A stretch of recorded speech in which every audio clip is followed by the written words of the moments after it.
Standing on the balcony of the Valor Manor, Mordred looked at the vast expanse of the Mirror Lake stretching in front of him. The sun was rising, and the tranquil waters were starting to glisten with a beautiful golden light. Far in the distance, the magnificent silhouette of the great castle rose from the golden glow, looking like something out of a fairy tale. It was a stunning sight, despite the hazy curtain of the falling rain obscuring it. Mordred smiled, enjoying the view. He drank his morning coffee in silence, not thinking about anything in particular. These quiet minutes at dawn were the only time he got to spend at peace. Later in the day, he was always busy with work, solving urgent problems and interacting with countless people. Those problems were engaging and enjoyable in and of themselves, but it was a different kind of pleasure. By the time the exquisite ceramic cup in his hand ran dry, there was movement on the gravel road leading to the manor. Noticing a luxurious black car arriving at the manor, Mordred sighed quietly. His expression changed, betraying a sense of melancholy for a moment. Then, it was replaced by his usual simple smile, and he left the balcony. Still wearing his silk pajamas, soft slippers, and an exquisitely embroidered Viridian robe, he left his room and descended to the first floor. The maids, valets, and Sebastian were nowhere to be seen. Opening the door, he finally found them, assembled in 2 neat rows outside the entrance with umbrellas in their hands. "Good morning." Picking up an umbrella himself, Mordred walked out to meet the arriving car. The door swung open before the chauffeur had the time to touch it, and an imposing man climbed out of it, wearing a stern expression. The man was tall and broad-shouldered, with a lean but mighty physique.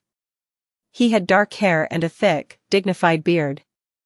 The expression on his noble face was harsh and austere, and his gray eyes were as cold as tempered steel. He looked around coldly, and his heavy gaze landed on Mordred. The man remained silent for a few moments, studying him somberly. Then, a wide smile split his chiseled face, instantly warming it up. "Son." Mordred smiled, too, hiding his melancholy behind that smile. "Dad." Before he could say anything else, he was encased in a bear hug. "Come here, brat.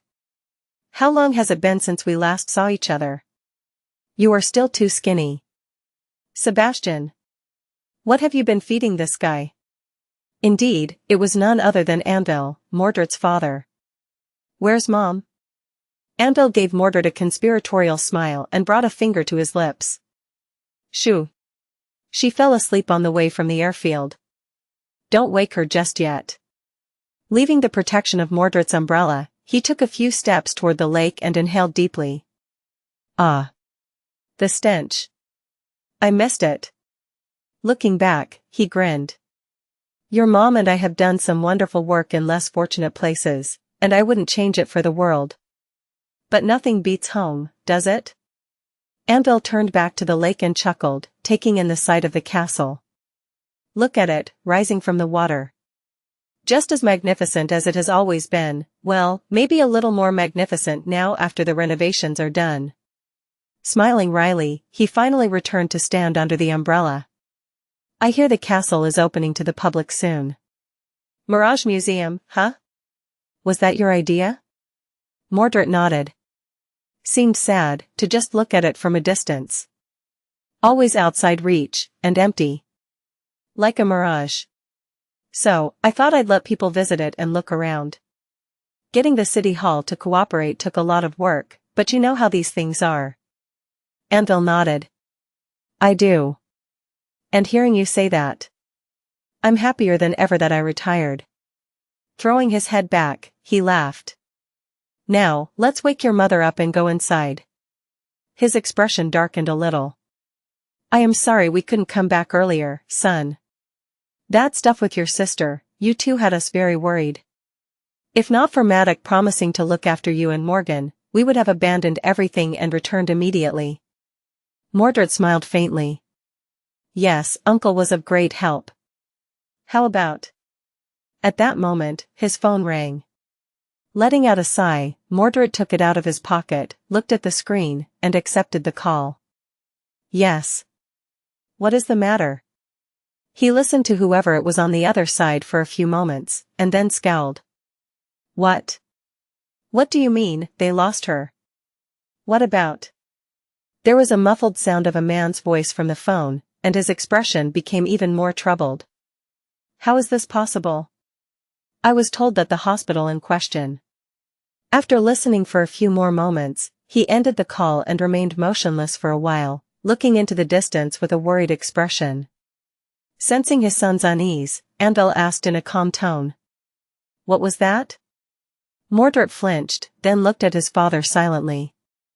Eventually, he took a deep breath and said. It was Uncle's assistant. Apparently, Morgan, she vanished. I don't know how this is possible, considering that the facility we chose for her was supposed to provide the best care around the clock, but I will find out. Andal studied him for a few moments, then sighed. That girl. I think I spoiled her too much. She really knows how to throw a tantrum. But before you blame your old man, remember that you spoiled her the most. A pale smile appeared on Mordred's face. Of course I did. She is my little sister. Andal shook his head. Look at you, still covering for her. I heard that she really crossed the line this time, trying to hurt you? That is too much, even for her. Aren't you mad? Mordred tilted his head a little. Mad? He considered the question for a few moments. I'm never mad. I can't be mad. Offering his father a smile, he handed him the umbrella and sighed. I'm sorry, Dad. I'll have to go deal with that. Hug Mom for me? I'll be back for dinner. Andal nodded. Of course. Go do what you need to do, drag Morgan home, as well. I'll give her a stern talking to. Mordred looked at him for a few moments, then turned away. Out of Andal's sight, his smile dimmed a little. He lingered for a bit, then headed inside to change clothes. Behind him, the waters of the lake were stirring, restless, as its surface was being pelted by the rain. Chapter 2507 Return to the scene of the crime plus, turn off reset. Soon enough, Mordred was leaving the manor in one of his luxurious cars. It used to be that 2 escort vehicles were assigned to his security detail, but because of the recent incident, there were 4 of them now, 1 driving ahead, 1 guarding the rear, and 2 flanking his car from both sides. The new chauffeur had not been vetted yet, so Mordred's assistant was behind the wheel for now. Where to, sir? Fastening his seat belt, Mordred contemplated for a few moments, then said in a somewhat tense tone. The hospital where Morgan was being kept. Let's get there as soon as possible. The assistant nodded, accelerating slightly. They drove along the lakeshore for a while. The sun rose higher and higher, but the gray twilight enveloping Mirage City seemed to only grow dimmer. The stormy clouds fused into an impenetrable veil, discharging heavy torrents of rain ceaselessly. Still, Mordred could see the vague silhouette of the great castle towering above the water in the distance. I should check how the preparations for the grand opening of Mirage Museum are going. The opening was not going to happen for quite some time, though. For now, he had more pressing matters to worry about. As if reading Mordred's thoughts, the assistant spoke from the driver's seat. Sir, I forwarded the Flood Prevention Initiative report to your personal inbox, as requested. Things seem to be going well. Mordred looked away from the window and stared ahead in confusion for a couple of moments. Then, he smiled faintly. Oh. Thank you. Picking up a tablet from the mahogany desk built into the interior of the car, he accessed the report and immersed himself in reading. It was fortunate that he had a little work to do on the way, that way, at least, there was something to distract him from his worries. I wonder how long it will take to reach the hospital. Some of the roads were flooded, while others were congested. It was hard to say for sure. After a while, Mordred sighed.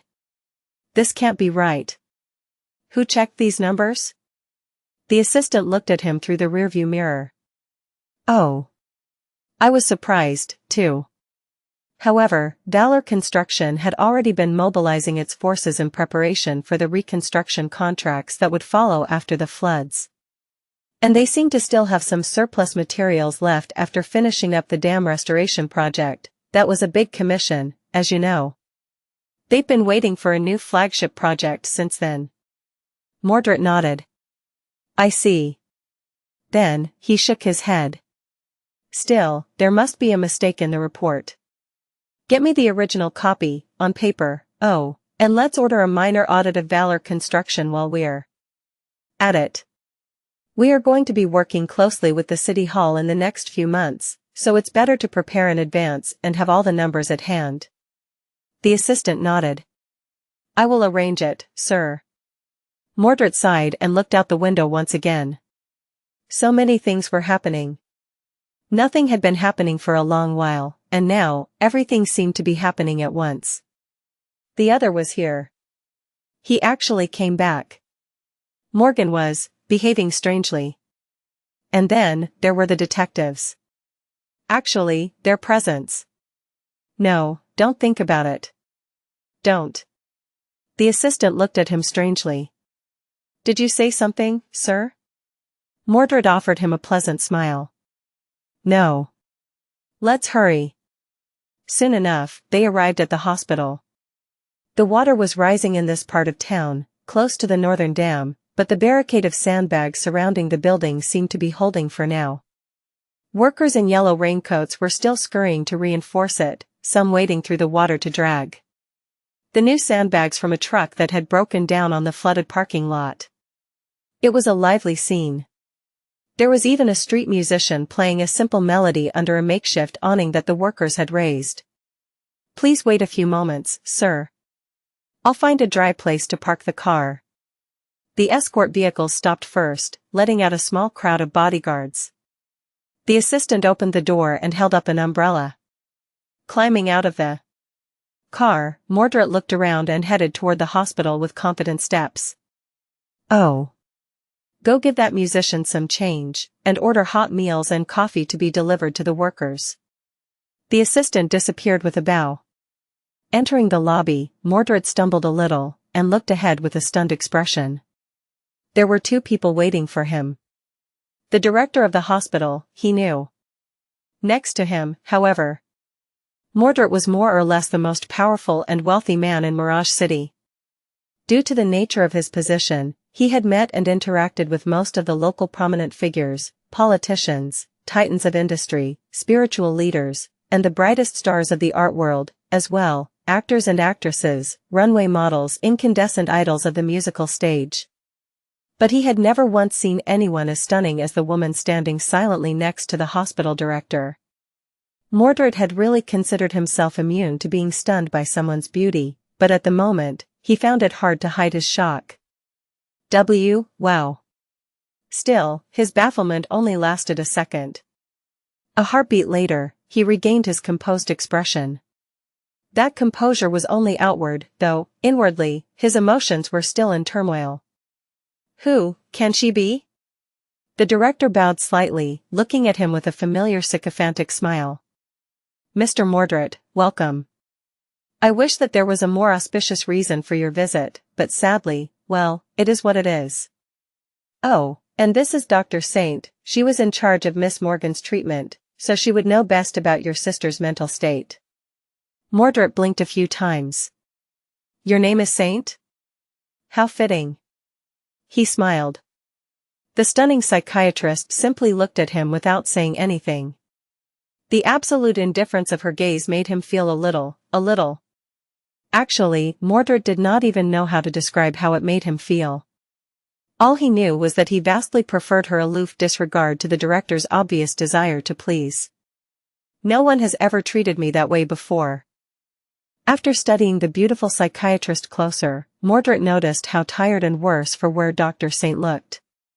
There were bruises on her eerily beautiful face, her clothes were wrinkled under the white lab coat, and one of her hands was bandaged tightly. A concerned frown found its way onto his face against his will. I am sorry. Morgan, were you hurt? Dr. Saint remained silent for a few moments, then cast a cold glance at the members of his retinue. After hesitating a little, she frowned and said in a sonorous, enthralling voice. Can we speak in private, Mr. Mordred? It took him a few seconds to come to his senses after hearing her voice and realize that she had asked him a question. Mordred stared at the beautiful psychiatrist for a bit, then looked at his bodyguards. Wait here. He gave the director a signal to remain in the lobby, as well. Dr. Saint nodded. Then, follow me. Turning around, she headed into the depths of the hospital, unlocking several doors with her keycard as they went. Is something the matter, Dr. Saint? I am quite concerned about my sister. I was under the impression that she had been receiving the best treatment here, but the next thing I knew, she vanished. What exactly happened? She glanced at him over her shoulder. Last night, Miss Morgan escaped after killing a nurse and 3 orderlies. Mordred flinched. What? Why wasn't I informed? Uncle Maddock had not mentioned anything about someone having been killed. Dr. Saint sighed. She claims that they were assassins who infiltrated the hospital by posing as staff in order to kill her. Usually, I would have said that Miss Morgan is suffering from paranoid personality disorder, and she might be, but in this case, I am really not sure. Still shocked, Mordred nodded. Yes. Morgan is not someone who would hurt people. I mean, she has never hurt anyone. Are you sure that she killed someone? Then, his eyes widened a little. Wait, you said that she claims to have killed them? Meaning that you are in contact with her? Dr. Saint nodded again. Yes. In fact, She seemed to hesitate for a while, then added with a hint of reluctance. I can take you to her. Just then, Mordred realized that he had no idea where they were. He had been too distracted by Dr. Saint's breathtaking beauty at first and the shocking news about Morgan later. The two of them had left the more crowded parts of the hospital and were now in some kind of service area. The air was cold and humid, and there was a thin layer of water on the floor. Mordred looked around in confusion. I am sorry, but where are we going? Instead of answering, Dr. Saint simply beckoned for him to follow. They took a few turns, ascended a set of stairs, and ended up in front of a chained door. There, Dr. Saint stopped and gave him a complicated look. Suddenly finding himself face to face with her, gazing into her eyes, Mordred coughed and took a step back in embarrassment. I am sorry, but is there something on my face? She remained silent for a while longer, then said evenly. Mr. Mordred, I am a person who values orderly and reasonable things. However, the situation we find ourselves in is disorderly and irrational, distasteful, really.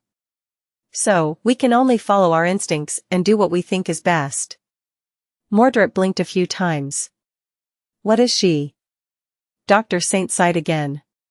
What I mean to say is that I will not let things get out of hand. If you feel too uncomfortable, give me a signal, and I'll find a way to stop all of this.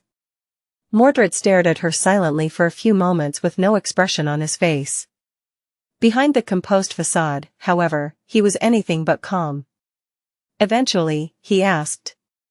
Do you mean, like, a safe word? The stunning psychiatrist frowned, looked at him for a moment, then turned away to unlock the door while ignoring his question completely. Beyond it was the street running along the utility annex of the hospital. The rain was pouring from the gray sky, and streams of water were flowing through the small gaps in the hastily assembled sandbag barricade. The workers were hastily trying to plug the holes, and a lone security guard was hiding from the rain under the canopy. Mordred looked past the barricade, though. There, a ramshackle black car with a cracked windshield was parked in the middle of the street, with 2 people leaning against it leisurely. The detectives. Mordred raised his eyebrows.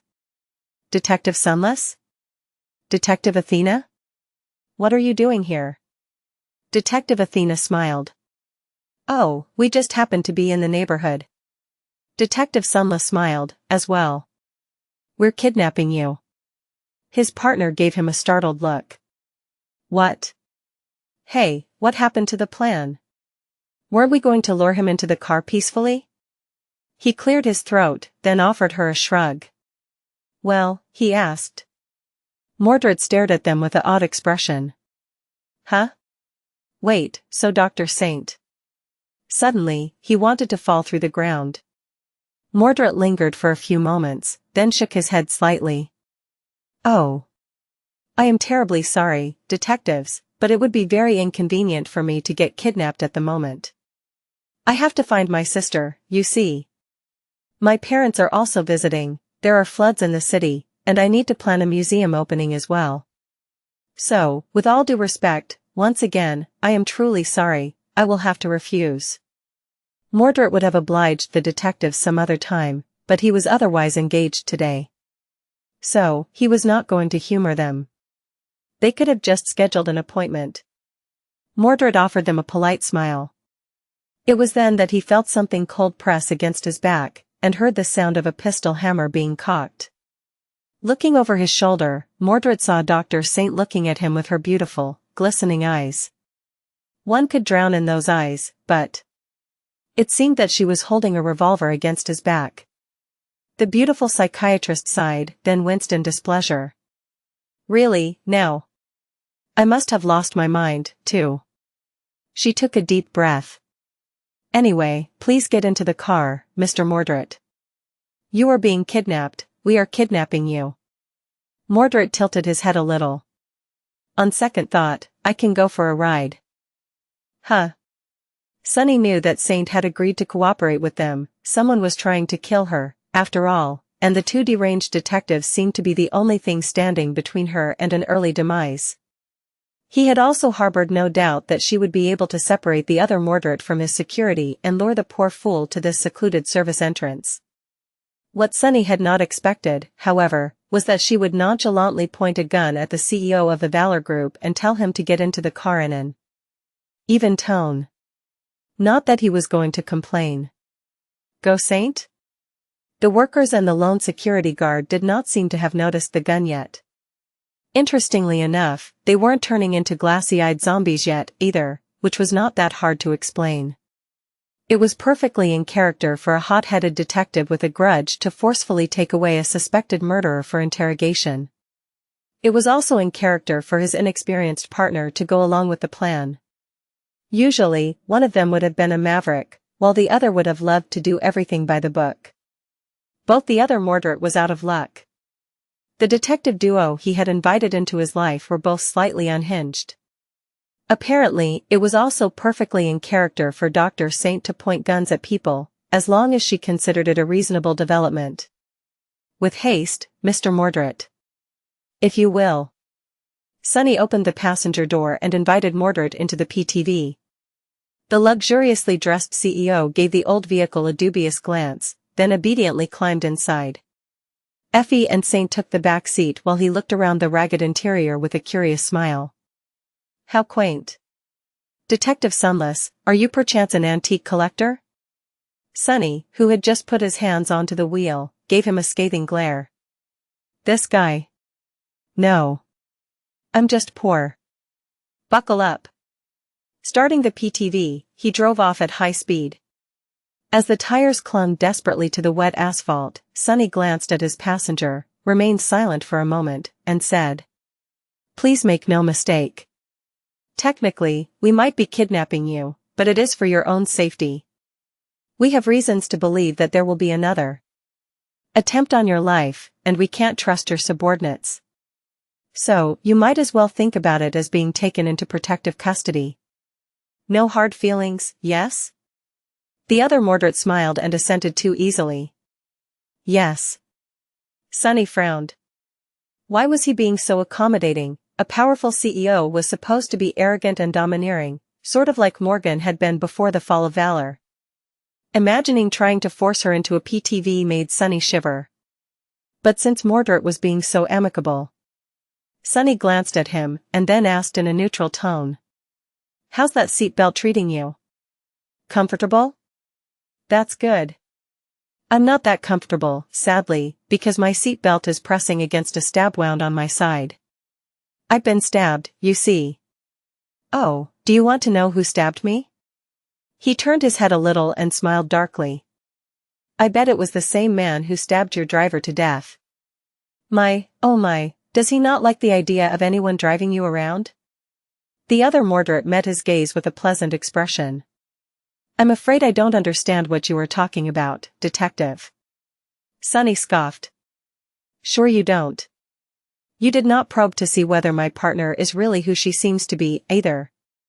Right? Mordred blinked a few times. I'm afraid I do not follow. Whatever do you mean? Sunny grinned.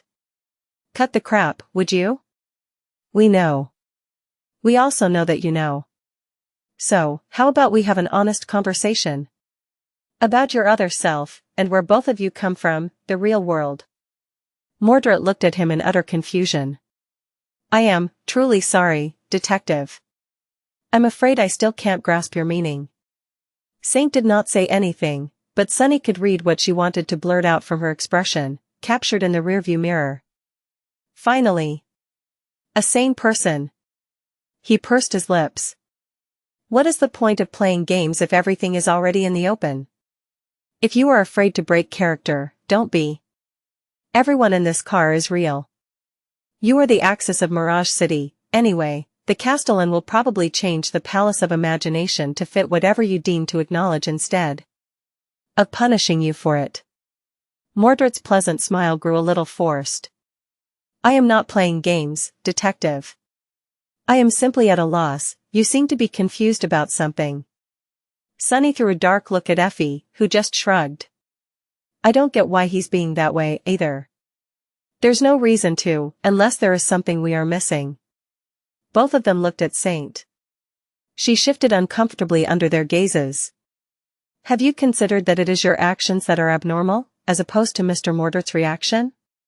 Sunny and Effie glanced at each other. Nope.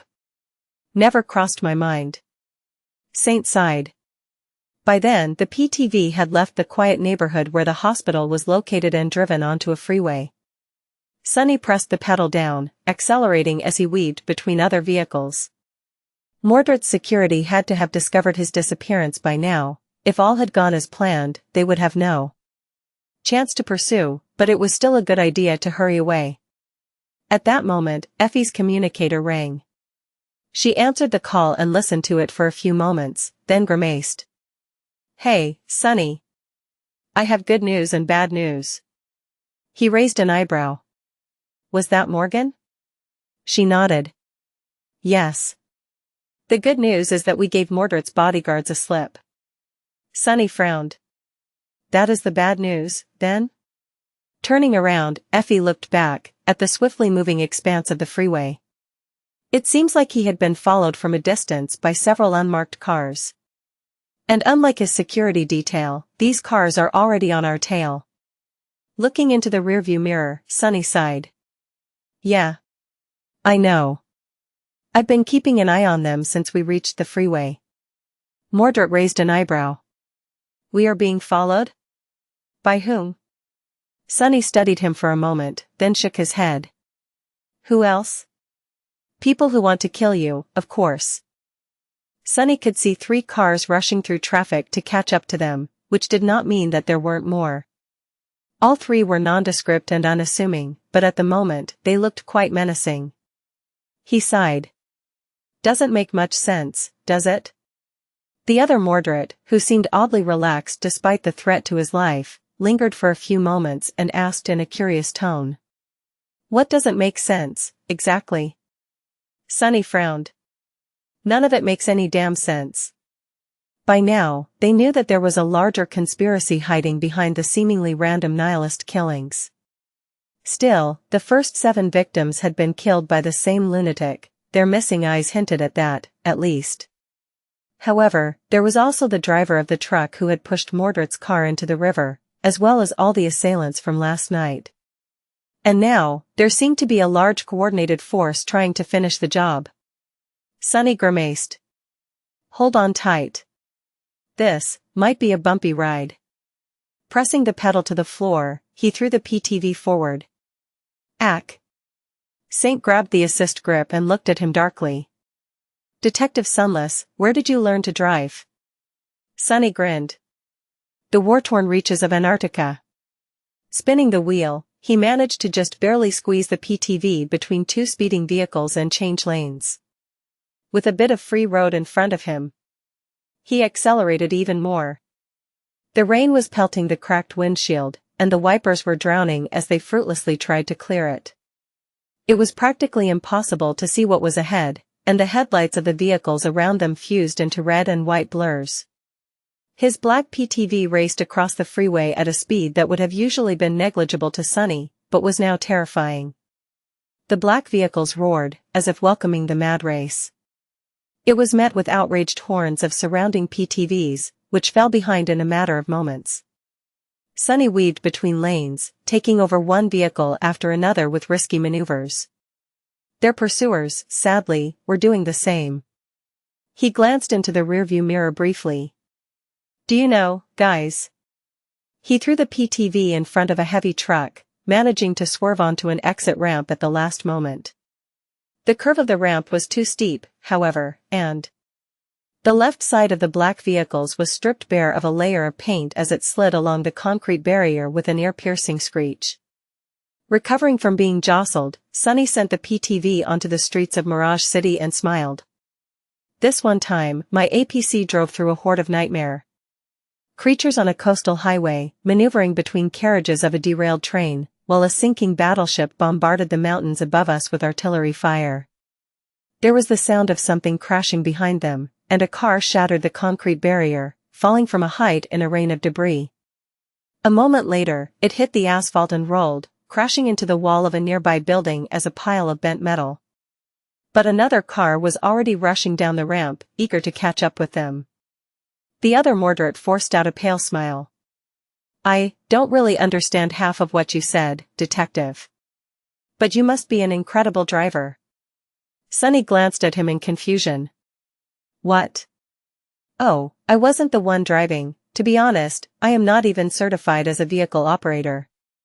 With that, he spun the wheel, sent the car drifting around a narrow corner, and accelerated again to climb a steep hill. The pedestrians crossing the road rushed away in a panic at the sight of the speeding car. Sunny's PTV crested the top of the hill at high speed and was airborne for a few moments, then crashed heavily into the asphalt and continued forward, cutting through the layer of water flowing down the sloping road. In any case, behind them, two pursuing cars soared from behind the hill. Landing with a bit more grace than the black vehicle, they accelerated, almost catching up to him. Sunny swerved his PTV left and right, trying to prevent them from taking over. "I guess we are lucky that the devil detective drove automatic. Sort of out of character for him, don't you think? Not that I really know what a stick shift is. Or what a shift is. It's just that there's a lot of nonsense about that in his memories." One of the cars managed to get past him, after all. It sped up and came to ride side by side with the black PTV. Behind its windows, dark shapes were moving. Not giving the pursuers a chance to do anything, Sunny spun the wheel and crashed the side of his vehicle into the enemy. He groaned slightly, being rattled by the impact, and struggled to maintain control. The other vehicle was only pushed aside a little. But that little was enough to throw it into the concrete divider. The damage was catastrophic, and the vehicle was almost cut in half. A split second later, it was far behind, out of sight. One left. Sadly, the last pursuer was moments away from running Sunny's PTV off the road. Looking at the side mirror, he briefly noticed the other Mordred. That guy was smiling brightly while holding for dear life. Sunny suppressed the desire to curse. "You, what the hell are you so happy about?" The other Mordred looked at him with an excited glint in his odd mirror-like eyes. "Sorry. It's just, exactly like in the books I used to read. A high-speed chase with our lives on the line. So exciting." Sunny stared at him silently for a moment, then hurriedly turned back to the road. And he had the nerve to put Morgan into an asylum. That lunatic. He flew across an intersection on a red light, barely avoiding being hit by the rushing traffic. Sunny had hoped that the last pursuer would be less fortunate, but the enemy car passed the intersection with no trouble, with only bystander vehicles ending up losing control and smashing into each other. They were not going too fast, at least, so the passengers would only receive minor injuries. By then, Sunny had reached the bottom of the hill. He turned at the last second, sending the car onto the raised pavement. The pursuer, however, reacted a little too slowly. As a result, the PTV drove straight into the deep puddle at the bottom of the hill, burrowing into the water deep enough for its engine to be flooded. Sunny's PTV had to struggle against the flooded area, as well, but the water was far shallower on the edges of the street. Barreling through the rows of crates and a few trash bins, Sunny swerved back onto the road and looked at Mordred with a dark smile. "How's that? Exciting enough for you?" Just then, they reached the next intersection. And a moment later, a fourth vehicle appeared out of the rain, crashing into the side of the black PTV at full speed.